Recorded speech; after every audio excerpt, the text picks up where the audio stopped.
औज़ुबिल्लाहिमिनश्शैतानिर्रजीम बिस्मिल्लाहिर्रहमानिर्रहीम। अस्सलाम वालेकुम। मैं हूं नईम अहमद प्रॉपर्टी आई के प्लेटफॉर्म से। दोस्तों, अगर आप हमारे चैनल पर नए हैं तो हमारे चैनल को सब्सक्राइब करके बेल का बटन ज़रूर दबा लें ताकि हमारी हर नई आने वाली वीडियो ऑटोमेटिकली आपको मिलती रहे।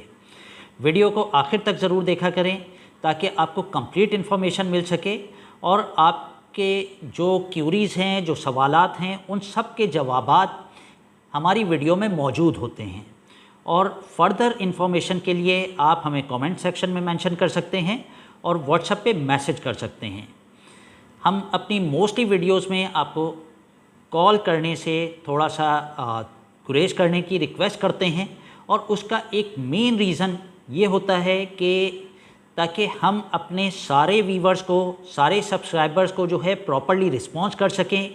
मोस्ट ऑफ़ द टाइम कुछ ऐसी शिकायत होती हैं, बल्कि अक्सर लोगों को तो मोस्टली वीडियोस में और मोस्टली यूट्यूबर्स से ये शिकायत रहती हैं कि जो कॉन्टैक्ट नंबर मेंशन होते हैं वो कॉन्टैक्ट नंबर्स, वो फ़ोन कभी अटेंड ही नहीं होते हैं या मैसेजेस के रिप्लाई नहीं होते हैं।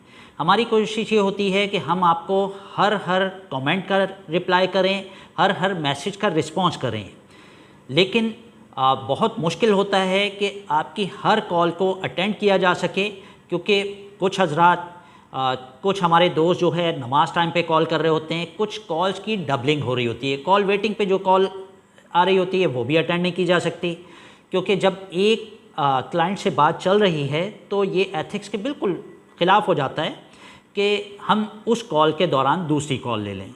और सम टाइम ऐसा भी होता है कि व्हाट्सएप पे जब कॉल चल रही हो तो सिम की कॉल नहीं ली जा सकती, और जब सिम पे कॉल चल रही हो तो व्हाट्सएप की कॉल नहीं ली जा सकती। तो उसमें कुछ दोस्तों को ये शिकायत होती है कि जी हमारी कॉल 3, 4, 5 बार मिलाने के बावजूद जो है वो अटेंड नहीं हो पा रही। तो हम अपनी मोस्टली वीडियोस में ये रिक्वेस्ट करते हैं कि आप कॉल हरगिज़ ना करें, हमें सिर्फ मैसेजेस करें, आपको रिस्पांस मिलेगा, और अगर ज़रूरत पड़ेगी तो इंशाल्लाह हम खुद आपको कॉल बैक करेंगे। दोस्तों, आज की वीडियो का टॉपिक इंतहाई अहम है, जैसा कि आपने थंबनेल में देखा, और आजकल हर तरफ जो है यही आवाज़ें, यही बातें चल रही हैं कि जी पाकिस्तान में प्रॉपर्टी का बहुत बुरा हाल है, प्रॉपर्टी बहुत गिर गई है, डी वैल्यू हो गई है, कोई पुरसाने हाल नहीं है, और ऐसी बातें कि जी प्रॉपर्टी तो जो है वो आधी कीमत पे रह गई और आधी से भी कम उसकी वैल्यू हो गई।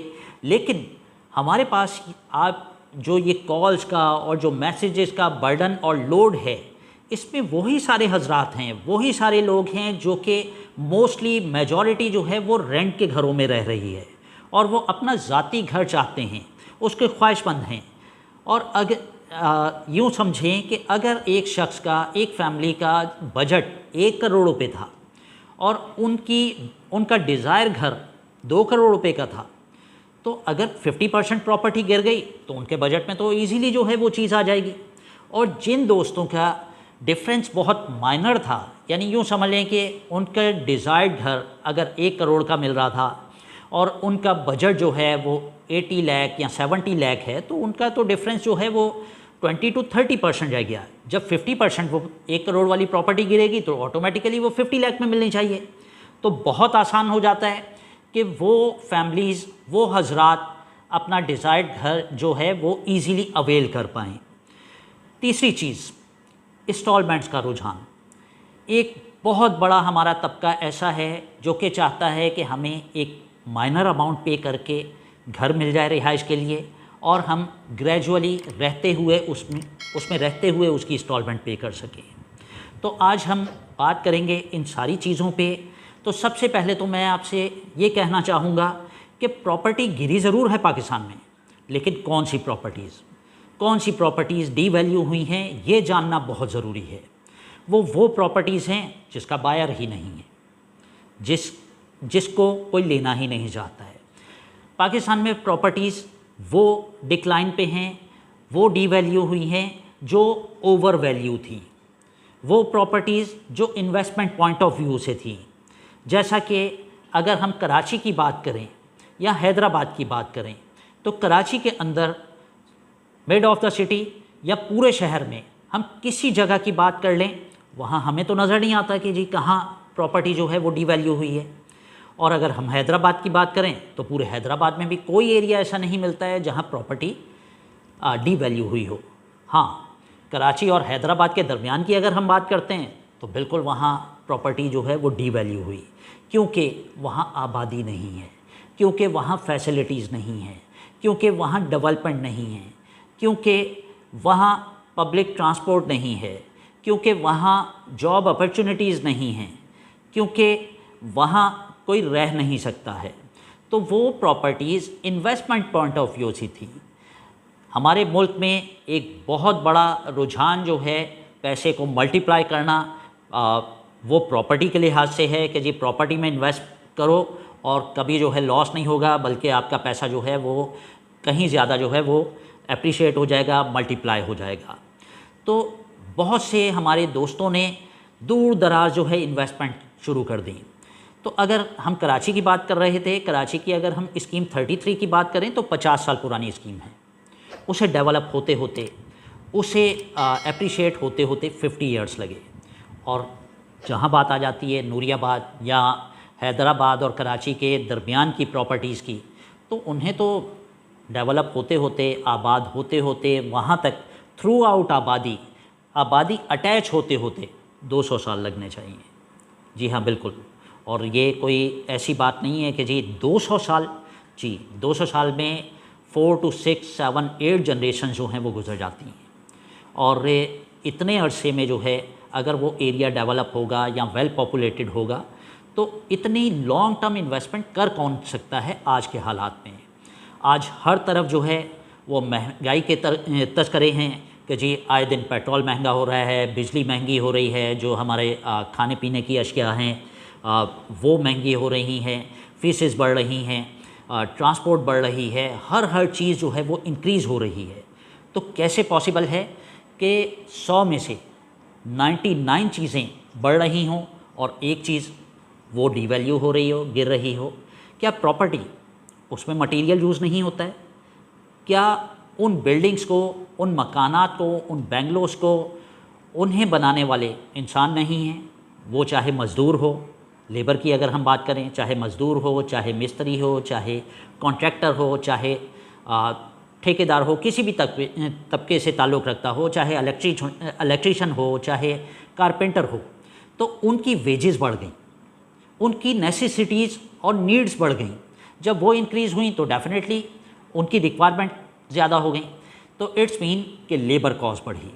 और मटेरियल वो हम दिन ब दिन देख रहे हैं कि जी अगर हम स्टील और सीमेंट की बात करते हैं तो वो एक तरह से उसकी मार्केट भी जो है वो ब्लैक मार्केट चल रही है। स्टील हमें जो है प्री बुक करना पड़ता है कि जी 1 हफ़्ते की बुकिंग पे मिलेगा, 1 महीने की बुकिंग पे मिलेगा, एडवांस पेमेंट पे करें, और उसमें भी जो है वो जो डिफरेंस आ जाता है, आपका ऑर्डर कंप्लीट होते होते आपको जो है डिफरेंस अमाउंट पे करना पड़ रहा है।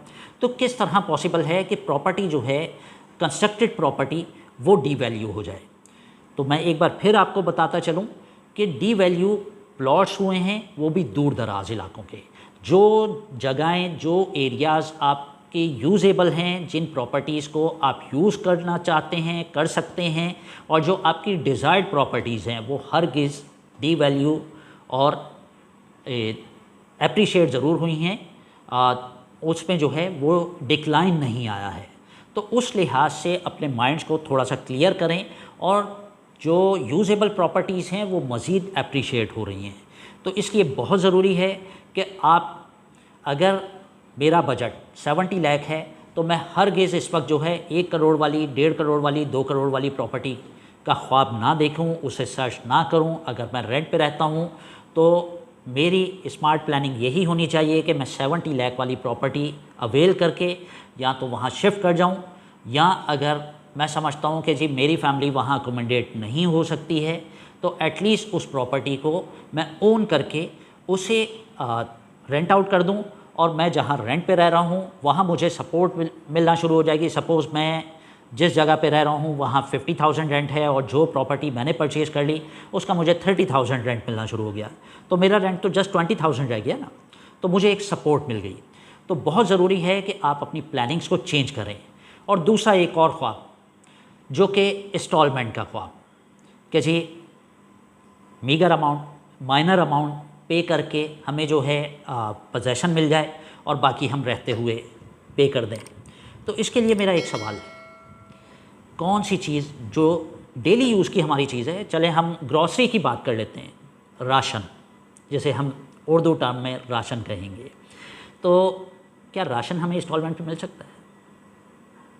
Of course not, absolutely not कह लें इसे, या ऑफ कोर्स नॉट कर लें। क्या पेट्रोल हमें इंस्टॉलमेंट पे मिल सकता है? तो हमें कौन सी चीज़ जो है वो इंस्टॉलमेंट पे मिल रही है, जो कि हमने प्रॉपर्टीज़ के लिए, घर के लिए एक ख्वाब सजा लिया कि जी इंस्टॉलमेंट पे मिले। जी प्रॉपर्टी इंस्टॉलमेंट पे मिलती है, मिलती नहीं है, बल्कि इंस्टॉलमेंट्स जाती हैं, आपको पोजेसन नहीं मिलता। इस चीज़ को भी क्लैरिफाई होना बहुत ज़रूरी है, क्योंकि बहुत सारे हमारे साथी जो है इंस्टॉलमेंट का ख्वाब देखते देखते जो चीज़ वो अवेल कर सकते थे उससे भी महरूम रह गए। इसकी एग्जांपल मैं आपको इस तरह से देता हूँ कि एक बिल्डर का प्रोजेक्ट ग्राउंड+9 का प्रोजेक्ट है, अब उसकी डिगिंग स्टार्ट हो रही है और दूसरी तरफ बुकिंग स्टार्ट हो रही है। तो वो प्रोजेक्ट तो 5 ईयर्स की बुकिंग की जा रही है, अल्लाह बेहतर जानता है कि वो 5 ईयर्स में कंप्लीट हो भी पाएगा या नहीं, या उसे 10 ईयर्स लग जाएंगे, 15 या 20 ईयर्स, या उसमें कोई जो है वो बग आ जाए, कोई ऐसा इशू आ जाए कि वो उसकी कंस्ट्रक्शन बीच में रुक जाए। लेकिन आपका इंस्टॉलमेंट प्लान तो स्टार्ट हो गया ना, आपने डे फर्स्ट से जो है उसकी पेमेंट करना शुरू कर देनी है और विद इन 5 ईयर्स आपने पेमेंट अपनी कंप्लीट करनी है, अदरवाइज़ आप डिफ़ॉल्टर हो जाएंगे। और उसमें भी लेबर और मटीरियल कॉस्ट अगर इंक्रीज़ होती है तो आपका जो पैकेज है वो बिल्डर ने आपसे टर्म्स एंड कंडीशन में साइन करवाया हुआ है कि प्राइस कैन बी चेंज। तो इस चीज़ को भी माइंड में रखिए, आपको पोजेसन नहीं मिलता है उस प्रॉपर्टी का, आपके पैसे जमा हो रहे हैं बिल्डर के पास। दूसरी चीज़, अगर आप चाहें कि जी पोजेसन आपको पहले मिल जाए, तो आप ये बताइए कि जो आपकी डिज़ायर प्रॉपर्टी है, क्या वो जिसकी भी प्रॉपर्टी है वो क्या वो सेल नहीं हो सकती है? अगर वो सेल नहीं हो सकती है तो आपकी डिज़ायर क्यों है? इट्स मीन कि वो फेवरेट प्रॉपर्टी है, आपकी फेवरेट, मेरी फेवरेट, तो बहुत सारे लोगों और भी लोगों की फेवरेट होगी। तो जो कैश पेमेंट करेगा वो उसे पिक कर लेगा, वो उसे अचीव कर लेगा। तो क्या ज़रूरत है उस ऑनर को कि वो हमें जो है क्रेडिट पे उस चीज़ को दे, इंस्टॉलमेंट पे दे? तो यहाँ जो है इस चीज़ का भी फेलियर आ जाता है। रीज़न उसका एक और बहुत बड़ा फैक्टर ये भी है कि हमारी करेंसी, हमारा पैसा दिन ब दिन डीवैल्यू हो रहा है और मटेरियल ऊपर जा रहा है, दोनों तरफ डिफरेंस बढ़ रहा है। अगर आज एक चीज़ 1 लाख रुपए की है और कल हमें नहीं पता कि वो 1,01,000 की होगी या 1,10,000 की होगी, जिस शख्स की भी वो 1 लाख की चीज़ है तो वो हमें 3 साल 5 साल के प्लान पे क्यों दे दे? वो 3 दिन बाद, 3 हफ्ते बाद, 3 महीने बाद उसे कैश पे सेल क्यों ना कर दे?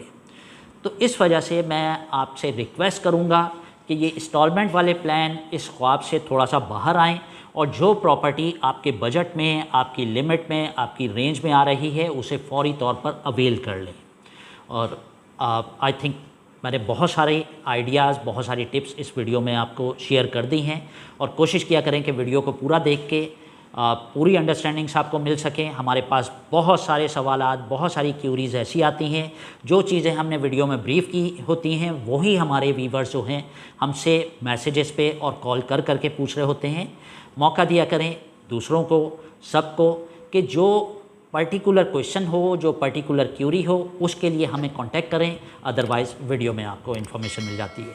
इंशाल्लाह बहुत जल्द फिर हाज़िर होऊंगा नई वीडियो के साथ। अब मुझे इजाज़त दीजिए, अल्लाह हाफ़िज़।